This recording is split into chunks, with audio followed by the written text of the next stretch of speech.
जय हिंद मेरे प्यारे दोस्तों। बहुत लंबे समय के बाद, काफी इंतजार के बाद आपका आज हमारा वीडियो आया है और आज मैं जैक मॉडल फिजिक्स का सब्जेक्टिव क्वेश्चन का सॉल्यूशन लेकर आपके लिए आया हूं। तो माफी चाहूंगा, इसके लिए आपको थोड़ा विलंब करना पड़ा। तो आइए क्वेश्चन नंबर 26 से लेके और 42 तक, 26 से लेके 42 तक हमारा सब्जेक्टिव क्वेश्चन है, जिसमें 1 मार्क्स और 3 मार्क्स दोनों इंक्लूडेड है। 43 से लेके 48 तक 5 मार्क्स क्वेश्चन है। ठीक है, तो क्वेश्चन नंबर 26 क्या कहता है ये देखते हैं हम लोग। कह रहा है बाबू, if the radius of Gaussian surface enclosing charge is half, यदि क्या कह रहा है कि अगर हम रेडियस को हाफ कर दे, त्रिज्या को आधा कर देंगे किसी भी गॉसियन सतह का, how does the electric flux change through the Gaussian surface change, तो फ्लक्स में क्या बदलाव होगा। एक बार फिर से क्वेश्चन समझिए क्या कह रहा है सर। क्वेश्चन कह रहा है कि जब हम आवेश को घेरने वाला गॉसीय सतह को, अगर हम गॉसीय सतह जो हमारा है, अगर हम उस गॉसीय सतह को क्या कर दे, हाफ कर दे, आधा कर दे, तो बताइए सर कि क्या बदलाव होगा, क्या चेंज होगा। ये क्वेश्चन कहा जा रहा है। गॉसियन सरफेस को हाफ कर देंगे, आधा कर देंगे। आप लोग गॉसियन लॉ में पढ़े होंगे कि गॉसियन लॉ में जो फॉर्मूला होता है फ्लक्स का, वो होता है phi equal to Q by epsilon naught, और क्यू में भी न सिर्फ क्यू बल्कि Q enclosed by epsilon naught होता है। Q enclosed by epsilon naught होता है। ठीक है, तो क्यू इनक्लोज का मतलब सतह के भीतर कितना आवेश है उस पर निर्भर करता है। लेकिन यहां कह रहा है कि क्या करेंगे हम कह रहा है कि इलेक्ट्रिक फ्लक्स में क्या बदलाव होगा जब उसके हम चार्ज को हाफ कर देंगे। सॉरी, देखिए इंग्लिश में कह दे रहा है इंक्लोजिंग चार्ज इज हाफ, और हिंदी में कह रहा है त्रिज्या आधी कर दी जाए। रियल में यहाँ पे रेडियस इज हाफ ही लिखा हुआ था, ठीक है ना, लेकिन यहाँ पे आपको जो दिख रहा है चार्ज को हाफ करेंगे। रेडियस को अगर हाफ करेंगे, त्रिज्या आधा करेंगे। आपको भी पता है कि चार्ज का हिंदी त्रिज्या तो होता नहीं है, रेडियस ही होना चाहिए था वहां पे। रेडियस को अगर हाफ करेंगे तो क्या फर्क पड़ेगा, तो सीधा सा बात है, the electric flux remains unchanged. Electric flux में कोई बदलाव नहीं होगा सर। क्यों नहीं होगा? बिकॉज इट डिपेंड्स ओनली, क्योंकि ये निर्भर करता है सिर्फ और सिर्फ चार्ज पर, वो भी कहां पे, इनक्लोज, जो सतह के अंदर है, and does not on size और shape of Gaussian surface. Gaussian सतह के शेप साइज पे निर्भर नहीं करता है। रेडियस को हाफ करिए, रेडियस को डबल करिए, उससे कोई फर्क पड़ने वाला नहीं है। क्या इतना बात क्लियर हो गया? एक लाइन में आंसर लिखेंगे क्या, कि यह जो है सर, इसमें कोई भी चेंज नहीं होगा, कोई बदलाव नहीं होगा, क्योंकि यह आवेश पे निर्भर करता है, न कि गॉसियन सतह के त्रिज्या पर और गॉसियन सतह के आकार पर। क्लियर है बाबू? आगे बढ़ते हैं। क्वेश्चन नंबर 27 क्या कहता है ये देखते हैं। ठीक है, next question 27 number question. 27 question के लिए आगे बढ़ते हैं। यहां से अगला सवाल कह रहा है हम लोगों का कि why do the electric field lines never cross each other. कभी भी इलेक्ट्रिक फील्ड लाइंस यानी विद्युत क्षेत्र रेखाएं एक दूसरे को कभी काटती क्यों नहीं है। टाइम बचाने के चलते हम पहले आंसर को लिख लिया यहाँ पे, क्योंकि सब डेफिनेशन था और डेफिनेशन को लिखने में टाइम लगेगा और वीडियो बहुत लंबा हो जाएगा। हम आपको सारे वीडियो को एकदम सारे क्वेश्चंस को एक एक करके आराम से समझाएंगे, आपको कोई समस्या नहीं होने वाला। ठीक है, ध्यान से देखते रहिए।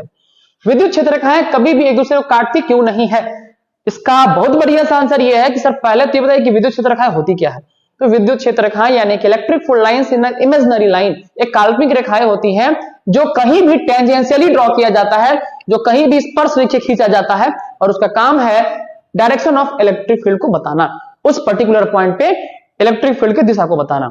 तो क्या कह रहा है कि ये इसलिए नहीं काट सकता है क्योंकि अगर एक दूसरे को काट देगा तो काटने का मतलब है सर एक पॉइंट पे इंटरसेक्शन, और यहां पे इंटरसेक्शन तब होगा जब इसका दो डायरेक्शन हो जाएगा, मतलब एक इधर की तरफ एक इधर की तरफ। तो जब ही इंटरसेक्ट करेगा इलेक्ट्रिक फील्ड का दो डायरेक्शन हो जाएगा। कहां पे? पॉइंट ऑफ इंटरसेक्शन पे, यानी प्रतिच्छेदन बिंदु पर दो दिशा हो जाएगा, जो कि संभव नहीं है। क्या कह रहा है यहाँ पे?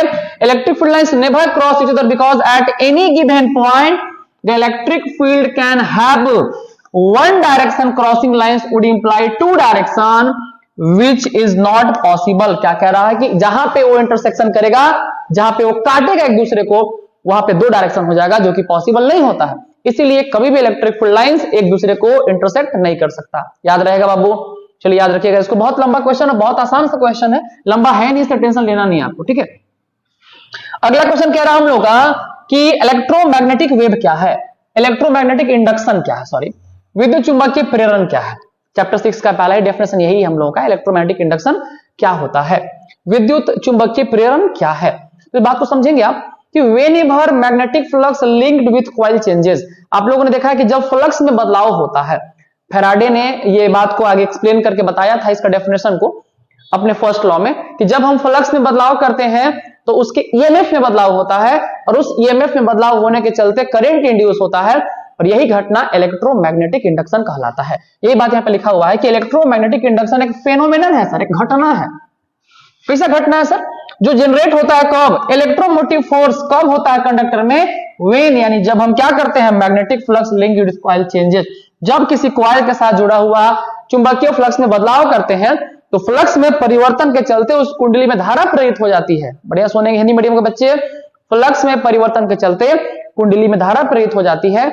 इसी घटना को हम लोग विद्युत चुंबकीय प्रेरण कहते हैं। That means whenever flux changes then current is induced into the coil, this phenomenon is called electromagnetic induction। सबसे पहले फराडे ने, फिर लेंज नाम के साइंटिस्ट ने इसको एक्सप्लेन करके बताया था। याद करो, जब हम किसी भी मैग्नेट को पास लाते हैं, मैग्नेट के नॉर्थ पोल को पास लाते हैं, तो उसके अंदर जो करंट इंड्यूस होता है, एक बार एंटी क्लॉकवाइज और एक बार क्लॉकवाइज में हो रहा था, जिसके चलते देखोगे एक बार अट्रैक्शन एक बार रिपल्सन हो रहा था। तो ये सारा बात इलेक्ट्रोमैग्नेटिक इंडक्शन में हम लोग को पढ़ना है। ठीक है, आगे बढ़ते हैं। नेक्स्ट क्वेश्चन नंबर 29 में आ गए हम लोग सर, और क्वेश्चन नंबर 29 कह रहा है right sum property of electromagnetic wave, यानी कि विद्युत चुंबकीय तरंगों के कुछ गुण लिखिए। आप क्वेश्चन सोच रहे हो यहाँ क्वेश्चन कैसे आ गया है? उसका कारण यही है कि ये जो है क्रॉप किया गया है क्वेश्चन को, ठीक है ना, हमारा जो जैकबोर्ड का मॉडल पेपर था वहां से क्वेश्चन क्रॉप किया गया है। तो हमको बताना है क्या? इलेक्ट्रोमैग्नेटिक वेव का कुछ प्रॉपर्टी बताना है। सवाल ये है कि सर इलेक्ट्रोमैग्नेटिक वेव के बारे में आप लोगों ने पढ़ा है कि इलेक्ट्रोमैग्नेटिक वेव जो होता है प्रॉपर्टी में क्या क्या उसका आएगा? तो electromagnetic wave is a transverse in nature, ये अनुप्रस्थ प्रकृति का होता है सर, ट्रांसवर्स नेचर का होता है, अनुप्रस्थ प्रकृति का होता है। सबसे पहला यही है कि विद्युत चुंबकीय तरंग जो है वो अनुप्रस्थ प्रकृति के होते हैं। दूसरा, they do not require any medium to propagate, उन्हें प्रोपगेट करने के लिए किसी भी माध्यम की आवश्यकता नहीं होती है, मतलब वो वैक्यूम में भी ट्रैवल कर सकते हैं। और क्या कह रहा है? दे travel at speed of light in vacuum, ये प्रकाश की चाल से निर्वात में भी गमन कर लेते हैं। प्रकाश की चाल आपने पढ़ा है, C = 3 × 10⁸ मीटर पर सेकेंड। 3 प्रॉपर्टी लिखा गया है, 2 भी लिखेंगे तो काम चल जाएगा एग्जाम में, कोई दिक्कत नहीं है आपको। एक बार फिर से, electromagnetic wave are transverse in nature, अनुप्रस्थ प्रकृति के होते हैं, पहला गुण। दूसरा कह रहा है इन्हें गमन करने के लिए किसी भी माध्यम की आवश्यकता नहीं होती। तीसरा, ये प्रकाश की चाल से निर्वात में आराम से ट्रेवल कर सकते हैं, गमन कर सकते हैं। ठीक है, ये 3 प्रकृति, 3 प्रॉपर्टी, 3 नेचर हमारा है किसका? इलेक्ट्रोमैग्नेटिक वेव का। इतना बात क्लियर है बाबू? आगे चलते हैं। देखिए अभी आगे बहुत सा डिस्कशन करना बाकी है, इसलिए थोड़ा सा हम लोग स्पीड में ही चल रहे हैं, बहुत धीरे धीरे चलेंगे, बहुत लंबा टाइम लगेगा। अब ये 1 मार्क्स क्वेश्चन में ज्यादा लंबा टाइम देने की जरूरत है नहीं हम लोगों को। जब लंबा लंबा क्वेश्चन आएगा, 3 मार्क्स 5 मार्क्स आएगा, तो हम लोग टाइम देंगे वहां पे। ठीक है, what are coherent sources of light? Class 12 के चैप्टर नंबर 10 वेव ऑप्टिक्स में पढ़ना है कोहेरेंट सोर्स और इनकोहेरेंट सोर्स क्या होते हैं। कोहेरेंट सोर्स वैसा सोर्स होता है जिसको हिंदी में सुसंगत या कला संबद्ध स्रोत कहा जाता है। इसमें ये आपने पढ़ा होगा कि एक सोर्स से लाइट निकलेगा जिसका फ्रीक्वेंसी, वेवलेंथ सेम रहेगा और फेज डिफरेंस कांस्टेंट रहेगा। फिर से, जिसका फ्रीक्वेंसी, वेवलेंथ सेम रहेगा और फेज डिफरेंस कांस्टेंट रहेगा, वो हमारा कोहेरेंट सोर्स ऑफ लाइट कहलाता है। तो यहाँ पे क्या कर रहा है कि कोहेरेंट सोर्स वैसा सोर्स होता है जो इमिट करता है वेव किस तरह का? तो वेव और फ्रीक्वेंसी कैसा होता है? सेम होता है, यानी सेम फ्रीक्वेंसी, सेम वेवलेंथ, और फेज डिफरेंस कैसा होता है? तो कांस्टेंट होता है, यानी इसका कलांतर जो होता है, कलांतर जो होता है कैसा होता है? बराबर होता है, यानी बराबर कलांतर होगा और तरंगदैर्घ्य और आवृत्ति सेम सेम होगा, तो सुसंगत कला संबद्ध स्रोत कहलाता है। इसको हम लोग सिर्फ सुसंगत स्रोत या कला संबद्ध स्रोत भी कह सकते हैं। ठीक है, तो ये हमारा था क्वेश्चन नंबर 30। नेक्स्ट बढ़ते हैं आगे हम लोग 31 क्वेश्चन की तरफ। Explain the principle of superposition. Principle of superposition आपने पढ़ा होगा कि प्रिंसिपल ऑफ सुपरपोजिशन के आधार पे, यानी जब हम एक वेव को हम जब ओवरऑल उसको कैलकुलेट करना चाहते हैं तो अलग अलग फ्रीक्वेंसीज, अलग अलग डिस्प्लेसमेंट, प्रत्येक वेव का अलग अलग जो डिस्प्लेसमेंट होता है सबको अगर एक साथ ऐड कर देते हैं, सबका वेक्टर सम कर देते हैं, तो हमको प्रिंसिपल ऑफ सुपरपोजिशन मिल जाता है। Principle of superposition first chapter charge में भी पढ़ना है, लेकिन यहाँ पे हम लोग बात कर रहे हैं वेव का प्रिंसिपल ऑफ सुपरपोजिशन। ये 2 टाइप्स का होता भी है, कंस्ट्रक्टिव सुपरपोजिशन और डिस्ट्रक्टिव सुपरपोजिशन। ठीक है, कंस्ट्रक्टिव और डिस्ट्रक्टिव थोड़ा सा एक्सप्लेन किए चलते हैं साथ साथ। कंस्ट्रक्टिव में हम लोग पढ़े थे जिसको संपोषी और विनाशी भी कहते हैं, कि जब हम क्रेस्ट को क्रेस्ट के ऊपर और ट्रफ को ट्रफ के ऊपर सुपर इंपोज करते हैं तो कंस्ट्रक्टिव बनता है, और जब एक वेव के क्रेस्ट को दूसरे वेव के ट्रफ के ऊपर एंड वाइस वर्सा उसको अगर हम कनेक्ट करते हैं तो वो हमारा डिस्ट्रक्टिव इंटरफेरेंस कहलाता है। तो यहां पे कह रहा है सर कि when 2 or more wave overlap in space, जब 2 या 2 से ज्यादा जो तरंग है वो एक दूसरे पर ओवरलैप कर जाते हैं। तो क्या कह रहा है, द रिजल्टिंग डिस्टर्बेंस जो है वो बराबर होता है, जो रिजल्ट आएगा वो बराबर किसका बराबर होगा, अलजेब्रिक सम यहाँ पे कह रहा है ऑफ किसका, इंडिविजुअल डिस्टर्बेंसेस का, प्रत्येक अलग अलग डिस्टर्बेंसेस का अलजेब्रिक सम कर देंगे। और जो प्रिंसिपल है हमारा ये बताता है कि अलग अलग वेव जो है, such waves in water, sound wave and electromagnetic wave, जो कौन कौन से वेव्स होते हैं, इलेक्ट्रिक वेव है और वाटर वेव है या आपके साउंड वेव है, ये सारे हमारे प्रिंसिपल ऑफ सुपरपोजिशन को फॉलो करते हैं, उस पर बेस्ड होते हैं। कोई चाहते हैं कि सर इसका स्क्रीनशॉट ले ले या इसको लिख ले तो आप लिख सकते हैं इसको, ठीक है। और बढ़ते फिर आगे में यहां से नेक्स्ट क्वेश्चन हमारा क्या रहा है, नेक्स्ट क्वेश्चन है हमारा 32। आइए देखिए 32, क्योंकि ये सब्जेक्टिव क्वेश्चन नहीं था तो मैं इसको कैलकुलेट करूंगा आपके सामने, ठीक है। ये क्वेश्चन क्या रहा है, two particles have equal momenta, equal momenta बोले तो two particles have P1 equal to कितना कह रहा है P2, P1 और P2 दोनों बराबर है सर, इसका इक्वल मोमेंटम है P1 P2 बराबर है। तो बताना क्या कह रहा है इसमें, what is the ratio, ratio निकालना किसका, डी ब्रॉगली वेवलेंथ का, wavelength that means lambda by lambda two calculate करना है। आप लोगों ने डी ब्रॉगली वेवलेंथ में पढ़ा होगा, according to de Broglie lambda equal to पढ़े हम लोग सर h बाई पी, क्योंकि दो ठो है तो लैम्डा 1 पढ़ेंगे h बाई P1 और लैम्डा 2 हो जाएगा सर कितना h बाई P2, दोनों को डिवाइड कर लीजिए इसको और इसको, तो क्या मिल गया, lambda 1 by lambda 2 equal to h by P1 by h by P2, ठीक है। h तो कैंसिल हो गया, पलट जाएगा, lambda 1 by lambda 2 equal to ये हो जाएगा कितना P2 बाई P1, और क्योंकि P1 और P2 दोनों बराबर है, दोनों को काट सकते हैं कितना 1 बाई 1, तो lambda 1 by lambda 2 equal to 1:1, इसका आंसर हो जाएगा 1:1। क्यों, क्योंकि दोनों का p बराबर है। तो हम डी ब्रॉगली से निकालेंगे इसका वेवलेंथ लैम्डा, तो कितना हो जाएगा h बाई पी के बराबर, और h by P1 h by P2 दोनों को जब हम एक साथ रेशियो निकाल लेंगे, अनुपात निकाल लेंगे, तो मिल गया हमको कितना 1:1, 1:1। ये तक क्वेश्चन 32 देख लीजिए, इसको लिख सकते हैं, स्क्रीनशॉट ले सकते हैं, जो भी करें। आगे बढ़ते हैं नेक्स्ट 1 मार्क्स क्वेश्चन में। 1 मार्क्स क्वेश्चन का सेकंड लास्ट क्वेश्चन है, क्वेश्चन नंबर 33। इसमें भी आपको 9 में से कोई साथ ही क्वेश्चन सॉल्व करना, लेकिन हम लोग 9 सॉल्व करेंगे, आप एग्जाम में कोई साथ कर लेंगे। कह रहा है कि यहाँ 2.3 इलेक्ट्रॉन वोल्ट जो है एनर्जी दिया हुआ E equal to 2.3 electron volt, और एटम का बात कर रहा है, अगर हम इसको जूल में कन्वर्ट करेंगे तो एक इलेक्ट्रॉन यानी 1.6 इंटू 10 के पावर -19 से मल्टीप्लाई कर लेंगे, ठीक है। What is the frequency, nu equal to question mark कह रहा है, कब रेडिएशन जब निकल रहा है एटम से और अपर टू कहां जा रहा है, लोअर लेवल, जब परमाणु ऊपरी से निचले स्तर में संक्रमण करता है तो उत्सर्जित विकिरण की आवृत्ति निकालिए। प्लांक नियतांक h का मान 6.63 10 टू द पावर -34, पढ़े ना, पढ़े हैं।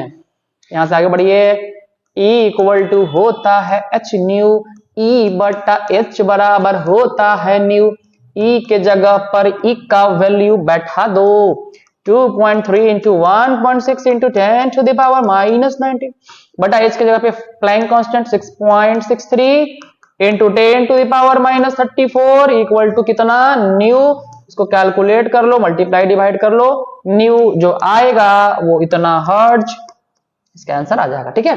कैलकुलेट कर लेंगे, सिंपल सा मल्टीप्लाई डिवाइड है, उतना तो आप कर ही सकते हैं, क्लास 12 के स्टूडेंट हैं, इतना तो कर ही सकते हैं मल्टीप्लाई डिवाइड हम लोग। ये हमारा है क्वेश्चन नंबर 33 का सॉल्यूशन, आप देख सकते हैं। E गिवन है, H प्लैंक कांस्टेंट फिक्स होता है, न्यू यानी कि फ्रीक्वेंसी कैलकुलेट करना था, E equal to HC by lambda या इक्वल टू H न्यू आप पढ़े हैं, वहां से इसको कैलकुलेट कर, ठीक है।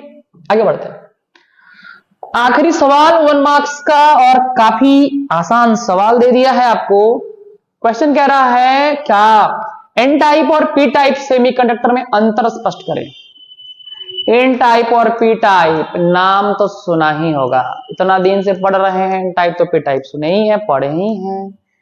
N type negative type, P type positive type. N type में हम लोग पेंटावैलेंट इंप्योरिटी एटम ऐड करते हैं, पेंटावैलेंट इंप्योरिटी ऐड करते हैं, हिंदी मीडियम पंच संयोजी अशुद्धि मिलाते हैं N टाइप को, और P टाइप में हम लोग मिलाते हैं कौन सा, ट्राईवैलेंट त्रिसंयोजी, ट्राईवैलेंट इंप्योरिटी मिलाते हैं हम लोग P टाइप में, ठीक है। दूसरा आ गया इसमें कि N टाइप में नंबर ऑफ इलेक्ट्रॉन्स ज्यादा होते हैं, इलेक्ट्रॉन्स की संख्या ज्यादा होती है, और P टाइप में नंबर ऑफ होल्स ज्यादा होते हैं, इसमें इलेक्ट्रॉन की संख्या ज्यादा होती है, इसमें होल्स की संख्या ज्यादा होती है। दो डिफरेंस काफी है, दो डिफरेंस आप याद रखिएगा। आगे भी इसमें बहुत सारा डिफरेंस क्लास में लिखवाया भी आप लोगों को, 2 डिफरेंस सफिशिएंट होता हम लोगों के लिए, ठीक है। ये था क्वेश्चन नंबर 34। यहां से 1 मार्क्स क्वेश्चन कंप्लीट हो गया। अब हम बढ़ते हैं आगे 3 मार्क्स क्वेश्चन की ओर, ठीक है। और आगे हम बात करेंगे 3 मार्क्स क्वेश्चन में।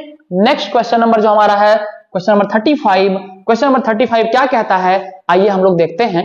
कह रहा है यहां पर distinguish between conductors, insulators and semiconductors with the help of energy band diagram. यानी कि ऊर्जा बैंड आरेख की सहायता से हम लोगों को कंडक्टर, इंसुलेटर और अर्धचालक में अंतर बताना है। अंतर कैसे कैसे होगा, आप लोगों ने पढ़ा होगा क्लास में, हम कई बार आप लोगों को बताए थे कि एक हमारा होता है कंडक्शन बैंड जिसको हम लोग कहते हैं चालन बैंड, ठीक है, और दूसरा होता है वैलेंस बैंड, वैलेंस बैंड, ठीक है, जिसको बोलते हैं संयोजी बैंड। चालन बैंड और संयोजी बैंड में हम लोग जब बात करते हैं कंडक्टर का, यानी जब चालक का हम बात करते हैं, तो वैलेंस बैंड में इलेक्ट्रॉन्स की संख्या बहुत ज्यादा होती है, जबकि कंडक्शन बैंड जो हमारा होता है, जो हमारा कंडक्शन बैंड है वो कैसा है, बिल्कुल खाली है, वैकेंट है। तो जब हम बात करें कंडक्टर केस का, तो कंडक्टर केस में क्या होता है कि दोनों के बीच में जो फिल ब्लैंक्स है, जो खाली स्थान है, वो काफी कम होता है। जो रिक्त स्थान है बहुत कम होता है, मतलब नहीं के बराबर होता है, नेग्लिजिबल अमाउंट में होता है। तो जब नेग्लिजिबल अमाउंट में होगा तो दोनों बिल्कुल पास पास होगा और आराम से जो है वो इलेक्ट्रॉन्स का ट्रांसफर वैलेंस बैंड से कंडक्शन बैंड में इजीली हो जाता है। ये बात चालक के केस में कहा जा रहा है, ये बात चालक के केस में कहा जा रहा है, आराम से हो सकता है इलेक्ट्रॉन का स्थानांतरण। दूसरा केस में कह रहा है कि यहां पे आपको क्या दिख रहा है कि जो वैलेंस बैंड है और जो कंडक्शन बैंड है ये एक दूसरे पे ओवरलैप किया हुआ है। जब ओवरलैप किया हुआ है तो यहां भी इजीली इलेक्ट्रॉन का ट्रांसफर वैलेंस बैंड से कंडक्शन बैंड में हो सकता है। तीसरा कह रहा सेमी कंडक्टर में कि यहां पे माइनर गैप होता है, छोटा सा गैप होता है सेमी कंडक्टर के केस में। किसमें सर, तो वैलेंस बैंड में और कंडक्शन बैंड में। और ये जो गैप है वो अप्रोक्स जो है आपका वो 3 इलेक्ट्रॉन वोल्ट से थोड़ा कम होता है, यानी लेस देन 3 इलेक्ट्रॉन वोल्ट होता है। जो गैप है एनर्जी गैप, इसको जो एनर्जी गैप हम लोग कहते हैं, जो दोनों के बीच का गैप उसको एनर्जी गैप कहते हैं। और जो ऊर्जा का गैप है, जो एनर्जी का गैप है, वो 3 इलेक्ट्रॉन वोल्ट से कम होता है, 3 इलेक्ट्रॉन वोल्ट से भी कम होता है। किस केस में, सेमीकंडक्टर केस में। और आखिरी कह रहा है हमारा जो इंसुलेटर है उसमें कंडक्शन बैंड और वैलेंस बैंड के बीच में जो एनर्जी गैप है वो ज्यादा होता है 3 इलेक्ट्रॉन वोल्ट से। इसके चलते इलेक्ट्रॉन का ट्रांसफर वैलेंस बैंड से कंडक्शन बैंड में होना बहुत ज्यादा मुश्किल होता है, ठीक है। तो ये इसका एनर्जी बैंड डायग्राम है। एक में कंडक्टर में 2 फिगर देखे हम लोग, 2 में क्या देख रहे हैं कि एक में ओवरलैप कर जाता है, यानी इजीली ट्रांसफरेबल होता है।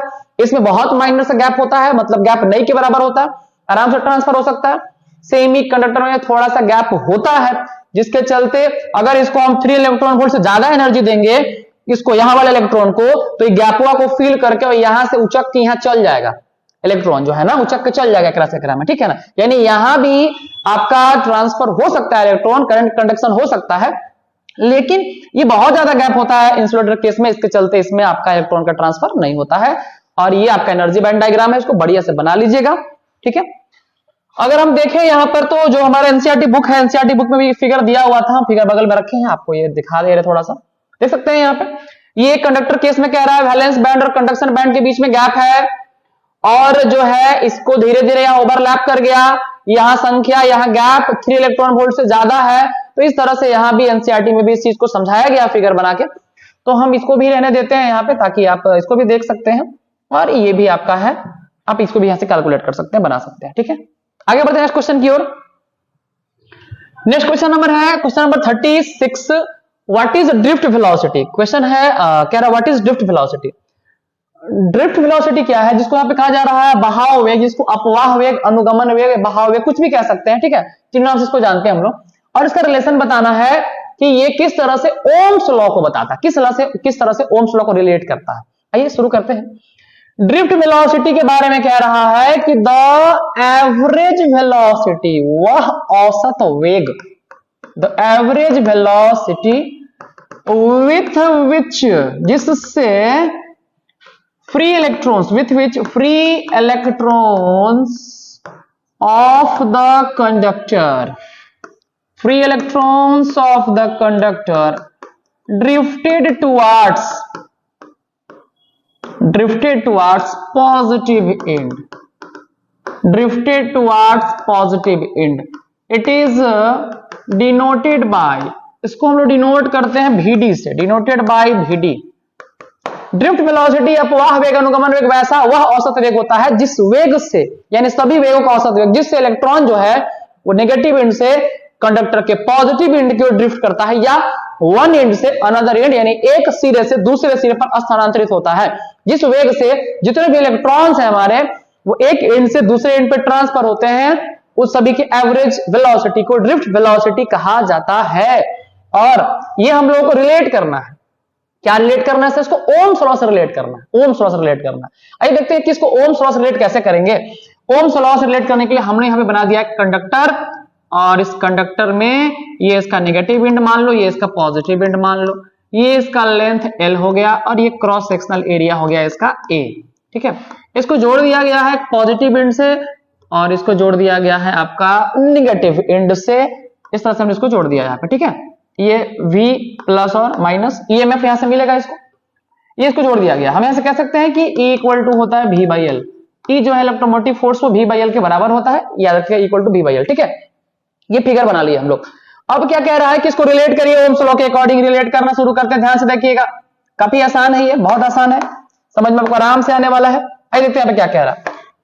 अभी हम लोगों ने पढ़ा कि VD का जो वैल्यू होता है EEM/टाउ होता है। सर कहां पढ़े हैं? पढ़े नहीं है तो अभी जान लो।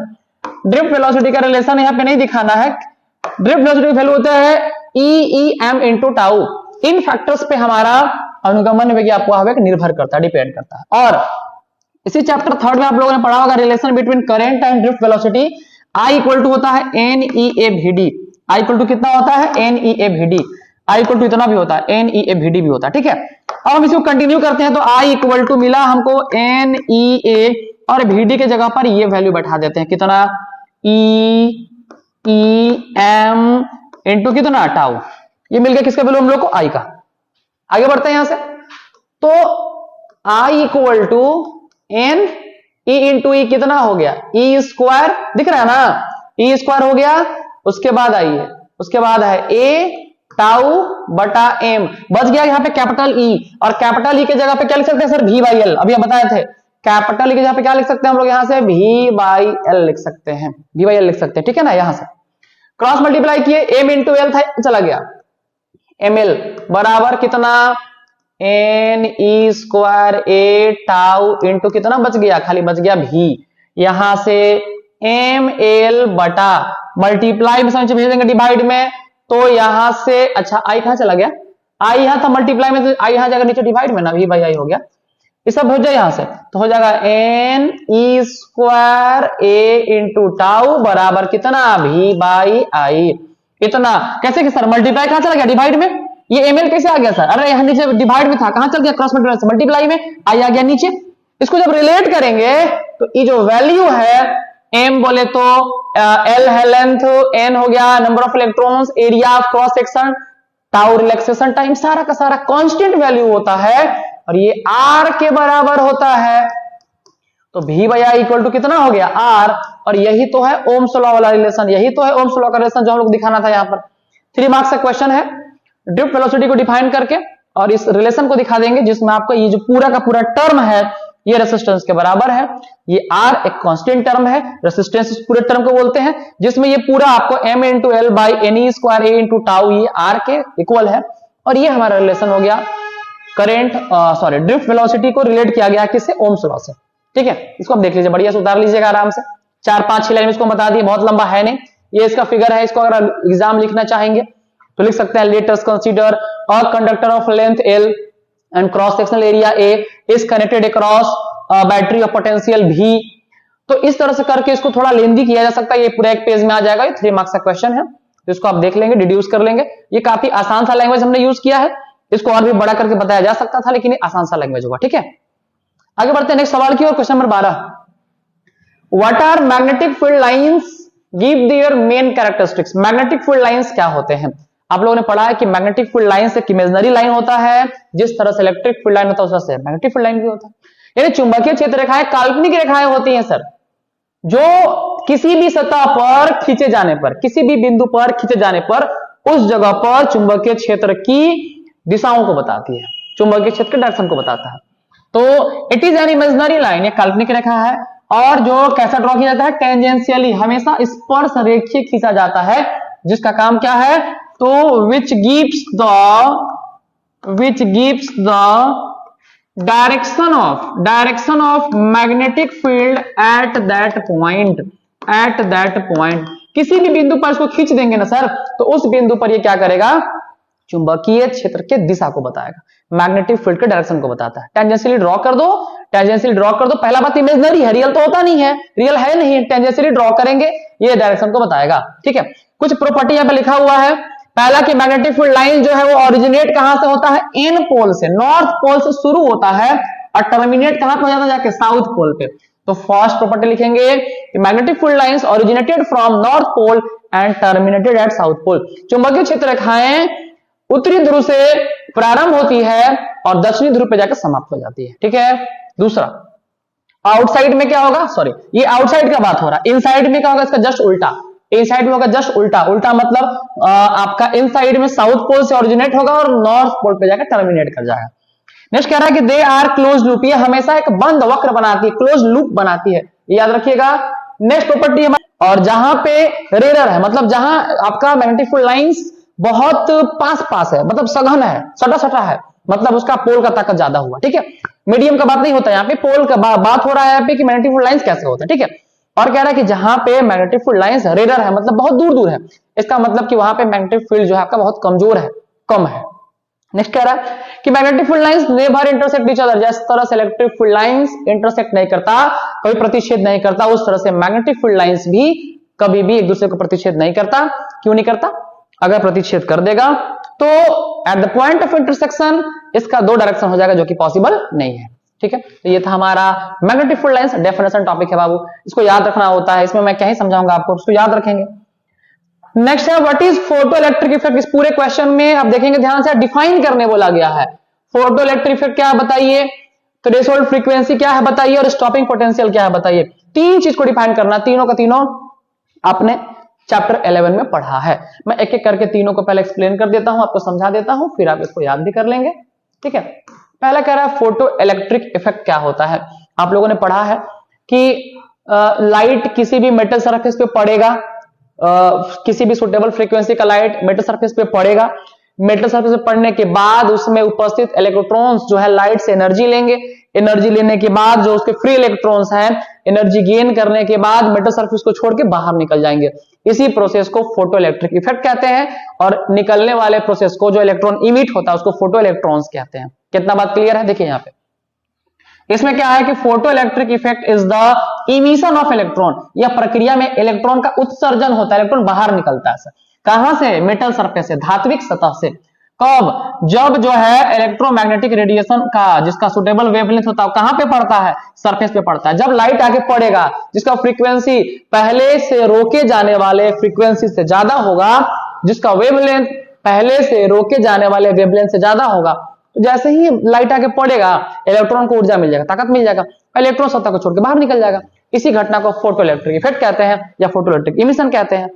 आगे कह रहा है क्या, थ्रेशोल्ड फ्रीक्वेंसी क्या है। इंग्लिश में थ्रेशोल्ड फ्रीक्वेंसी दे दिया, हिंदी में भी इसको देहली आवृत्ति कहते हैं। इसको आपको किताब में कॉपी में खोले तो देहली आवृत्ति लिखा हुआ टर्म मिलेगा।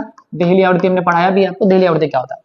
तो यह वैसा मिनिमम आवृत्ति है, वह न्यूनतम फ्रीक्वेंसी है जिसका लाइट कम से कम अगर पड़ जाए तो इलेक्ट्रॉन जो है सतह को छोड़ के बाहर निकल जाए। यानी फोटो इलेक्ट्रिक इफेक्ट घटना को कराने के लिए आखिर जो लाइटवा के पड़ा था जेकरा से इलेक्ट्रॉन एनर्जी लेके बाहर निकल गया था, वो लाइटवा का कुछ तो कुछ अपना फ्रीक्वेंसी होगा, तो वही मिनिमम फ्रीक्वेंसी कम से कम उतना देंगे तो इलेक्ट्रॉन बाहर निकल जाएगा। उसी मिनिमम फ्रीक्वेंसी को थ्रेशोल्ड फ्रीक्वेंसी यानी देहली आवृत्ति कहते हैं। यानी वह न्यूनतम आवृत्ति जिससे इलेक्ट्रॉन धात्विक सतह को छोड़कर बाहर निकल जाता है, यानी प्रकाश विद्युत उत्सर्जन घटना हो जाता है, उसी को हम लोग कहते हैं देहली आवृत्ति। ठीक है, स्टॉपिंग पोटेंशियल, नाम है स्टॉपिंग पोटेंशियल, मतलब एक तरह का निगेटिव पोटेंशियल होता है। निगेटिव पोटेंशियल मतलब इलेक्ट्रॉन बाहर निकल रहा है तो कितना इलेक्ट्रॉन देने से बाहर, सॉरी कितना एनर्जी, कितना रेडिएशन देने से बाहर निकला होगा। अगर हम उसका जस्ट अपोजिट दे देंगे तो इलेक्ट्रॉन के इमिशन को रोका जा सकता है। यानी stopping potential is minimum potential required to stop, क्या कह रहा है, stop the ejection of electron from metal surface. Metal surface से इलेक्ट्रॉन जो बाहर निकलते हैं, इस प्रक्रिया को अगर हम रोकना चाहते हैं तो कम से कम हम उसको न्यूनतम आवृत्ति मिनिमम फ्रीक्वेंसी देंगे जिससे वो इलेक्ट्रॉन बाहर ना निकले, और इलेक्ट्रॉन इमिशन के प्रोसेस को रोकने के लिए जो हम आपका पोटेंशियल देते हैं वही हमारा कहलाता है क्या, स्टॉपिंग पोटेंशियल। यानी तरह का पोटेंशियल है जो इलेक्ट्रॉन इमिशन के प्रोसेस में हम लोग देते हैं। जो नेगेटिव होता है मतलब कितना से निकल रहा, कम से कम उतना दे देंगे तो रुक जाएगा, इसी को बोलते हैं स्टॉपिंग पोटेंशियल, ठीक है ना। इसको यहां पे डिफाइन किया गया, इसको हम लोग कट ऑफ पोटेंशियल भी कहते हैं। It is also known as cut off potential, इसको हम लोग कट ऑफ पोटेंशियल भी कहते हैं। ये था हमारा क्वेश्चन नंबर 38 जो आपने देखा, डिफाइन करने का टॉपिक था, डिफाइन किया गया, समझाया गया, बताया गया। इसका स्क्रीनशॉट ले लीजिए आप, इसको मैंने क्रॉप करके यहाँ पे लिखा है। एक्चुअली है डिफिनेशन डिफाइन करना था, इसको हम डिफाइन करवाएंगे, बहुत लंबा टाइम लगेगा। सिंपल सा कहानी था, आप समझ गए, एक बार फिर समझाइए फिर से हम लोग को। फोटो इलेक्ट्रिक इफेक्ट जो होता है वैसा घटना जिसमें इलेक्ट्रॉन किसी भी सोर्स से आता है, मेटल सरफेस से टकराता है, सॉरी लाइट किसी भी सोर्स से आता है, मेटल सरफेस से टकराता है, मेटल सरफेस के इलेक्ट्रॉन्स को, फ्री इलेक्ट्रॉन्स को एनर्जी देता है और वो जो इलेक्ट्रॉन्स है वो सरफेस को छोड़ के बाहर निकल जाते हैं। इस पूरे प्रोसेस को हम लोग बोलते हैं फोटो इलेक्ट्रिक एमिशन। आगे बढ़ते हैं sir. What are matter waves, पदार्थ तरंगों से क्या अभिप्राय। ये क्वेश्चन थोड़ा सा अल्टर पूछा गया है, जैसे इसका नाम है, मैटर वेव्स क्या है, तो वैसा वेव जो जुड़ा होता है, एसोसिएटेड होता है मूविंग बॉडी से, उसी को हम लोग बोलते हैं मैटर वेव, या इसी को हम लोग बोलते हैं डी ब्रॉगली वेव। यानी वैसा वेव जो जुड़ा हुआ है मूविंग बॉडी से, ठीक है ना, वैसे बॉडी जो मूव कर रहे हैं तो उसको बोलते हैं मैटर वेव। और इसको जब डिराइव करना, एक्सप्लेन करना है तो आप लोगों ने क्वांटम थ्योरी में पढ़ा equal to H nu, equal to कितना पढ़ा, एच न्यू, जिसको इक्वल टू एच लैम्डा भी बोलते हैं। और आइंस्टीन थ्योरी में पढ़ा इक्वल टू कितना, MC square, equal to H nu पढ़ा क्वांटम थ्योरी में, और आइंस्टीन थ्योरी में पढ़ा इक्वल टू एमसी स्क्वायर। जब दोनों को एक साथ मिलाएंगे यानी from equation first and second, from equation first and second, तो हम कह सकते हैं क्या कि एच न्यू बराबर एमसी स्क्वायर, दोनों का एलएचएस बराबर तो आरएचएस भी बराबर हो जाएगा। तो एच न्यू के जगह पर लिख सकते हैं C by lambda, H C by lambda बराबर एम सी स्क्वायर। एक सी से एक सी कैंसिल हो गया, तो यहां क्या मिला हम लोग को, एच बाई लेमडा, और यहां पे एम इंटू सी बचा हुआ रह गया, एम इंटू सी, लेमडा यहां जाएगा तो H by M into C multiply कहा जाएगा डिवाइड में, H by M into C बराबर कितना हो गया, लेमडा, और lambda equal to H by P, M into C, M मतलब है मास और सी मतलब है स्पीड ऑफ लाइट, तो मास इंटू वेलोसिटी को मोमेंटम कहता है, आप लोगों ने पढ़ा होगा, पी इक्वल टू होता है एम भी, मास इंटू वेलोसिटी। तो एम इंटू सी है, सी बोले स्पीड ऑफ लाइट, यानी वो भी रिलेट कर रहा है वेलोसिटी से, तो हो गया एच बाई पी, लेमडा का वैल्यू, इसी को बोलते हैं डी ब्रॉगली वेवलेंथ। यही आपका हो गया डी ब्रॉगली वेवलेंथ, ये डी ब्रॉगली वेवलेंथ है, इसी को रिलेट करके दिखाना था यहाँ पे। ये आपका 3 मार्क्स का टॉपिक था, काफी आसान सा टॉपिक है। मैटर वेव क्या है, तो ना सिर्फ मैटर वेव को एक्सप्लेन करना है बल्कि मैटर वेव को पूरा आपको फॉर्मूला के फॉर्म में डी ब्रॉगली वेवलेंथ को रिलेट भी करके दिखा देना है कि ये होता क्या है। आप समझेंगे बाबू, मैं बहुत कम समय में चाहता हूं कि वीडियो खत्म कर दूं, बहुत लंबा टाइम ना लो, इसलिए कुछ कुछ चीजों को पहले से लिख के रखा था ताकि टाइम कम लगे हम लोगों का। और समझिए, जो टाइम हम लोग लिखे नहीं बर्बाद, उसमें टाइम को उस क्वेश्चन को समझ लेंगे क्या क्या कहना चाह रहा है, ठीक है। आगे बढ़ते हैं यहां से नेक्स्ट क्वेश्चन की ओर। 39 तक हो गया, 39 तक इतना जल्दी क्वेश्चन हो गया, देख लो 42 तक 3 मार्क्स क्वेश्चन है। आगे बढ़ते हैं, 3 मार्क्स क्वेश्चन का अगला सवाल है क्वेश्चन नंबर 40। फाइंड करना है बाइंडिंग एनर्जी, आप लोगों ने बंधन ऊर्जा पढ़ा होगा, नाभिकीय बंधन ऊर्जा, बाइंडिंग एनर्जी चैप्टर नंबर 13 में, ऑफ नाइट्रोजन न्यूक्लियस। नाइट्रोजन का एटॉमिक नंबर है 7 और एटॉमिक मास है 14। एटॉमिक नंबर को दिखाते हैं Z से, एटॉमिक मास को दिखाते हैं A से, परमाणु क्रमांक, परमाणु संख्या। तो मास ऑफ प्रोटॉन जो कि क्वेश्चन में गिवन नहीं है, हमने यहां पे पहले से ले रखा है, मास ऑफ न्यूट्रॉन भी हमने पहले से ले रखा है, और टोटल नाइट्रोजन का टोटल एटॉमिक मास कितना है, तो इतना ले रखा है पहले से। इस क्वेश्चन में क्या रहा है, एटॉमिक नंबर, एटॉमिक मास 7 और 14 यहां पे दिया हुआ है, जो कि आपको यहां पे क्वेश्चन में दिख भी रहा है। बाइंडिंग एनर्जी कैलकुलेट करना, बंधन ऊर्जा निकालना। बाइंडिंग एनर्जी निकालने का फॉर्मूला होता है डेल्टा एम इंटू 931 से मल्टीप्लाई किए हैं, क्योंकि पूछ रहा किस चीज में, मेगा इलेक्ट्रॉन वोल्ट में बताइए, तो मेगा इलेक्ट्रॉन वोल्ट में बताने के लिए हम लोग 931 से इसको मल्टीप्लाई कर लेंगे। आपको इसको पढ़े हैं पहले से, ठीक है ना, कोई नया चीज नहीं पढ़ रहे आप, डायरेक्ट क्वेश्चन कोई नहीं बना लेता है। अगर आप सीधे मॉडल पेपर बनाने पहुंच गए हैं तो पहले आपको चैप्टर पता ही नहीं है, अब बोले सर ये बात समझ में नहीं आ रहा, ये फॉर्मूला कहां से आ गया, तो जब तक आप चैप्टर पढ़ेंगे नहीं यहां तक पहुंचेंगे कैसे हम लोग। बाइंडिंग एनर्जी कहता है कि न्यूक्लियस का जो अंदर में प्रोटॉन और न्यूट्रॉन है उसका टोटल अगर हम उसको जोड़ लें और उसके टोटल न्यूक्लियस के मास को जोड़ लें तो उसमें जो डिफरेंसेज आएगा उसी से हम बाइंडिंग एनर्जी कैलकुलेट करते हैं।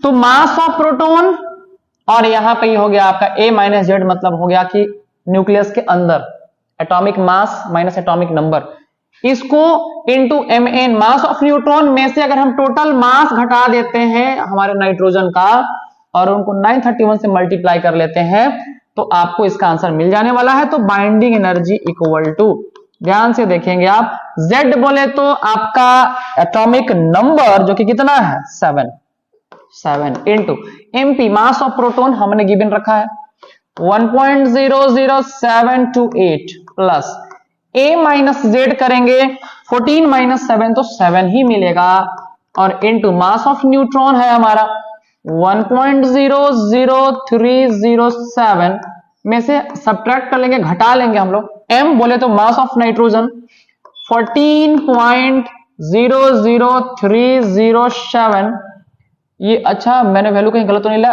866 था ना वैल्यू, यहाँ वैल्यू गलत हो गया ना, 1.00866 है न्यूट्रॉन के लिए, 866, ठीक है 866 था ना इतना, और लास्ट में इंटू कितना कर लेंगे 931 इंटू 931, तो इसको मल्टीप्लाई कर लें, इसको मल्टीप्लाई कर लें, ठीक है दोनों को जोड़ लेंगे, उसमें से घटाएंगे कितना हम लोग 14.00307 को कुछ वैल्यू मिलेगा और लास्ट में देखो सिर्फ और सिर्फ बोर्ड मास से कैलकुलेशन कर लेना बाबू, आराम से समझो। 7 से इसको मल्टीप्लाई कर लेते हैं हम लोग, फिर 7 से इसको मल्टीप्लाई कर लेते हैं, ये तो मल्टीप्लाई करके जोड़ लेंगे हम लोग, ठीक है फिर आ जाएगा इसमें से जोड़ के जो भी आएगा ब्रैकेट के अंदर उसको घटा दें कितना में 14.00307 में। इतना करने के बाद हम लोगों को इसका फाइनल आंसर मिल जाने वाला है। ये एक आधे स्टेप कर देते हैं, आप बोलते सर कर दीजिए। 7 7 8 56 6 5 14 और 5 19 9 हाथ में 1 49 1 0 50 हाथ में 5 0 और कितना हो गया 7 1 7 प्लस फिर करेंगे 7 से 7 6 42 4 7 6 42 46 कैरी 4 60 0 कैरी 6 0 6 0 7 ये आ गया, ठीक है ना, थोड़ा सा ऊपर ले गए हैं, में से घटा देंगे 14.00307 और फाइनली मल्टीप्लाई कर लेंगे हम इसको 931 से, इसको काइंडली आप जोड़ लेंगे 7 7 14 पॉइंट समथिंग, कुछ ज्यादा हो जाएगा, यहाँ घटाएंगे तो ये आपको पॉजिटिव वैल्यू मिलेगा, ठीक है ना, ये पॉजिटिव वैल्यू आपको मिलेगा यहाँ पे 7 7 14 ये भी है 14 ये भी है, सिर्फ और सिर्फ इसका जो माइनर सा डिफरेंस है यहाँ पे इसको कैलकुलेट कर लीजिएगा जोड़ घटाव करके और इसका भी बहुत सिंपल सा आंसर आपको मिल जाने वाला है। बाइंडिंग एनर्जी आप कैलकुलेट कर लेने वाले हैं, यहां से आंसर आएगा मेगा इलेक्ट्रॉन वोल्ट, जो कि स्टार्टिंग में हमने इसको 931 से मल्टीप्लाई करा है। देख लीजिए इसको, थोड़ा बहुत अपने से भी कैलकुलेट कीजिए, एग्जाम आपका कुछ दिन के बाद होने वाला है, सब कुछ हम ही पर डिपेंड नहीं करना है, आपको निर्भर नहीं रहना है। अगला सवाल है बोर पोस्टुलेट क्या कहता है और इसका ड्रॉबैक क्या है। हमने अपने ऑफलाइन क्लास में बच्चों को काफी इसको याद करवाया है, इसको याद कर लो, समझ लो बहुत बढ़िया से, ये एग्जाम में आपको पूछ रहा है बोर पोस्टुलेट और ये इंपॉर्टेंट भी है इस बार के लिए भी एग्जाम में, तो इसको ध्यान से समझते हैं हम लोग। अब देखो ये भी लिखने वाला चीज था, अगर इसको हम पहले से ना रखें यहाँ पे तो बहुत टाइम टेकिंग है, एक एक करके सारी बातों को लिखेंगे बहुत टाइम लगेगा। बोर पोस्टुलेट कहता है क्या, समझेंगे कि इलेक्ट्रॉन्स, पहला पोस्टुलेट कहता है कि electrons revolve around the nucleus in a fix circular path turn orbit और सेल्स और एनर्जी लेवल, कि इलेक्ट्रॉन जितने भी है वो किसी फिक्स पाथ पे घूमते हैं जिसको कि हम लोग ऑर्बिट कहते हैं, और हमेशा इलेक्ट्रॉन एक सर्कुलर पाथ पे घूमते हैं, जो कि पहला पोस्टुलेट में बताया गया है। The orbits are termed stationary orbit, और उन ऑर्बिट्स को स्टेशनरी ऑर्बिट कहा जाता है जिसमें इलेक्ट्रॉन्स हमारे घूमते हैं, एक निश्चित स्थान पे घूमते हैं, फिक्स ऑर्बिट पे घूमते हैं। Every circular orbit will have certain amount of fix energy, प्रत्येक का अपना अपना एनर्जी होता है, फिक्स एनर्जी होता है, और the electrons will not radiate energy as long they continue to revolve around the nucleus. और कहा जा रहा है कि इलेक्ट्रॉन जो जब तक घूमते रहते हैं वो किसी भी तरह कोई भी एनर्जी रेडिएट नहीं करते हैं, यानी ऊर्जा का ह्रास नहीं करते हैं, जब इलेक्ट्रॉन फिक्स ऑर्बिट पे लगातार घूमते रहते हैं। आगे क्या कहा जा रहा है चौथे पोस्टुलेट में, चौथे पॉइंट में, the different energy levels are denoted by integrals, प्रत्येक एनर्जी लेवल्स को इंटीजर के फॉर्म में दिखाया जाता है, जिसको हम लोग क्वांटम नंबर कहते हैं। आपने पढ़ा होगा कि जो इसका एंगुलर मोमेंटम होता है वो NH/2 पाई के मल्टीपल होता है, ये भी बोर ने एक्सप्लेन करा था कि जो एंगुलर मोमेंटम होता है वो nh/2 के मल्टीपल होता है। The range of quantum numbers may vary and begin from the lowest energy level to the highest energy level. और ये शुरू कहां से होता है? लोवेस्ट एनर्जी लेवल से, और जाता कहां तक है? हाईएस्ट एनर्जी लेवल तक। तो इसको आपने पढ़ा है, मैं इसको मोटा मोटी आपको बता दूं, आपने इसको याद भी रखा होगा कि इलेक्ट्रॉन्स एक फिक्स ऑर्बिट में न्यूक्लियस चारों ओर रिवॉल्व करता है, पहला पॉइंट में था। फिर हम लोग पढ़े थे कि इलेक्ट्रॉन जब गोल गोल घूम रहा है तो घूमने के लिए उसको चाहिए फोर्स, और वहां पे जो कूलम फोर्स लगता है, कूलम फोर्स बोले तो न्यूक्लियस और इलेक्ट्रॉन के बीच में जो फोर्स लगता है वो ग्रेविटेशनल फोर्स के बराबर होता है, ये बात बोर ने बताया था। फिर कहते हैं कि इलेक्ट्रॉन उसी स्थान पे गोल गोल घूम सकता है जहां पे उसका एंगुलर मोमेंटम, कोणीय संवेग nh/2 के मल्टीपल होगा। तो ये तीन को पोस्टुलेट तो जो को हम समझा उसको बढ़िया से याद रखिएगा। एक बार फिर से सभी लोग, पहला, इलेक्ट्रॉन एक फिक्स ऑर्बिट में न्यूक्लियस के चारों ओर घूमता है, ठीक है। दूसरा, इलेक्ट्रॉन जब जब गोल गोल घूम रहा है तो वो इलेक्ट्रॉन और न्यूक्लियस के बीच में एक तरह का फोर्स लग रहा है, बल लग रहा है, और वो बल जो है बताया गया कि इलेक्ट्रोस्टैटिक फोर्स जो है वो ग्रेविटेशनल फोर्स के बराबर, यानी कूलम फोर्स ग्रेविटेशनल फोर्स के बराबर होता है। और तीसरा, इलेक्ट्रॉन उसी स्थान पे घूम सकता है जहां पर उसका एंगुलर मोमेंटम nh/2 के मल्टीपल होता है। आगे कह रहा है क्या लिमिटेशन क्या था बोर मॉडल का? कुछ 4 पॉइंट लिमिटेशन का लिखा हुआ है, कोई 2 पॉइंट भी आप याद रखेंगे, आपका काम चल जाने वाला है यहां से। बोर एटम जो है मॉडल वो वैलिड ओनली हाइड्रोजन, ये सिर्फ और सिर्फ हाइड्रोजन जैसे एटम के लिए, ये जिसके पास एक से ज्यादा इलेक्ट्रॉन थे उसके बारे में बोर ने कुछ एक्सप्लेन नहीं कर पाया। इन्हें सिर्फ और सिर्फ हाइड्रोजन जैसे एटम जिसके पास एक इलेक्ट्रॉन है उसके लिए सिर्फ इन्होंने एक्सप्लेन करा था। कह रहा कि स्पेक्ट्रल लाइन सीरीज के बारे में इन्होंने कोई भी व्याख्या नहीं किया, कोई भी उसका स्ट्रक्चर के बारे में एग्जैक्ट नहीं बता पाए क्या होता है। Bohr atom model fails to explain the intensity variations in the spectral lines. Spectral line में जो तीव्रता का जो बदलाव हो रहा था, इंटेंसिटी का जो वेरिएशन हो रहा था, उसके बारे में भी ये बताने में असफल रहे। The distribution of electrons in various level, हम लोग कैसे इलेक्ट्रॉन को 2n² यानी कि पहले ऑर्बिट में 2 ठो, फिर 8 को, फिर 18 को, किस तरह से उसको अरेंज करेंगे, इसके बारे में, डिस्ट्रीब्यूशन के बारे में बोर बताने में असफल रहे थे। इस बात को ध्यान रखिएगा, आप स्क्रीनशॉट ले सकते हैं इसको आप, ठीक है। आगे बढ़ते हैं हम लोग, क्वेश्चन नंबर 42 और 3 मार्क्स का आखिरी सवाल। ये 3 मार्क्स का आखिरी सवाल हम लोगों का है, question number 42। Derive an expression for energy store in capacitor. किसी भी चार्ज कैपेसिटर में, किसी आवेशित संधारित्र में संग्रहित ऊर्जा का हम लोगों को व्यंजक प्राप्त करना है, व्यंजक प्राप्त करना है, ठीक है ना। तो आप देख सकते हैं कि मान लीजिए हमारे पास एक कैपेसिटर है यहाँ पे, और एक कैपेसिटर यहाँ पे है, ठीक है, इस तरह से। ये इस पे पॉजिटिव पॉजिटिव चार्ज है और इस पे हमारा नेगेटिव नेगेटिव चार्ज है, ठीक है। दोनों के बीच का सेपरेशन है d। ये 2 चार्ज रखा हुआ है, कैपेसिटर है, बीच का सेपरेशन है d, और हमको पता करना है इसमें एनर्जी स्टोर कितना होगा। तो जब हम ये जानते हैं, बात करें सीधा सीधा कैपेसिटर का, तो हम लोग ये जानते हैं, वी नो दैट कि कैपेसिटर का कैपेसिटेंस निकालना है तो C इक्वल टू होता है Q बाई V। अगर यहां से हम कह दे तो V इक्वल टू कितना हो जाएगा? Q बाई C, ठीक है। तो स्मॉल वर्क डन अगर हम निकालते हैं, small work done to bring small charge को, अगर हम थोड़े से चार्ज को dq को ट्रांसफर करें, स्मॉल चार्ज टू ट्रांसफर, एक प्लेट से दूसरे प्लेट पे ट्रांसफर करें, तो स्मॉल वर्क डन कितना करना पड़ेगा? तो dw इक्वल टू ये हो जाएगा आपका v इंटू dq, यानी पोटेंशियल है कितना और ट्रांसफर पड़े ना, work equal to force into displacement, displace कर रहे हैं dq को, तो पोटेंशियल के फॉर्म में यहां से w इक्वल टू मिला v इंटू dq में v का वैल्यू कितना पड़ेगा हम लोग? q by c। तो यहां लिख सकते हैं आप q by c into dq, small capital से फर्क नहीं पड़ने वाला है यहाँ पे, q by c into dq। ये हो गया जब हम स्मॉल चार्ज को ट्रांसफर कराएंगे तब, लेकिन जब टोटल चार्ज को ट्रांसफर करेंगे तो टोटल वर्क डन कितना करना पड़ेगा? तो टोटल वर्क डन के लिए इसी वैल्यू को आप इंटीग्रेट कर देंगे, dw को भी कर दिए और q by c into dq को इंटीग्रेट कर दिया हम लोग, कहां से कहां तक? तो 0 से लेके मैक्सिमम कहां तक? q तक इंटीग्रेट करेंगे इसको हम लोग को, इसका हम लोग को फाइनल डेरिवेशन मिल जाएगा। डेरिवेशन जब एग्जाम में आएगा तो उसको पहले आप लिखेंगे, फिर इसके बाद लिखेंगे लेटेस्ट कंसीडर, मैंने ये लिया है, इसका सेपरेशन इतना है, 2 चार्ज है, एक पॉजिटिव एक नेगेटिव, थोड़ा सा इसको लेंदी कर लेंगे, 4-5 लाइन लिख लेंगे ताकि आपको बढ़िया लगे। dw का सीधा से हो गया w, यहां से 1 बाई c बाहर कर दिए, कांस्टेंट था, अंदर बच गया कितना? q इंटू dq, और 0 से लेके कहां तक? q तक। आगे बढ़ते हैं यहां से, w इक्वल टू, ध्यान से देखोगे बाबू 1 बाई c तो बाहर है, इंटीग्रेट करेंगे, q का पावर कुछ नहीं मतलब 1 है, तो q का power 1 plus 1 by 1 plus 1, upper limit q, lower limit कितना? 0, w इक्वल टू मिला 1 बाई c, यहां हो गया q square by 2 upper limit Q, lower limit कितना हो गया 0।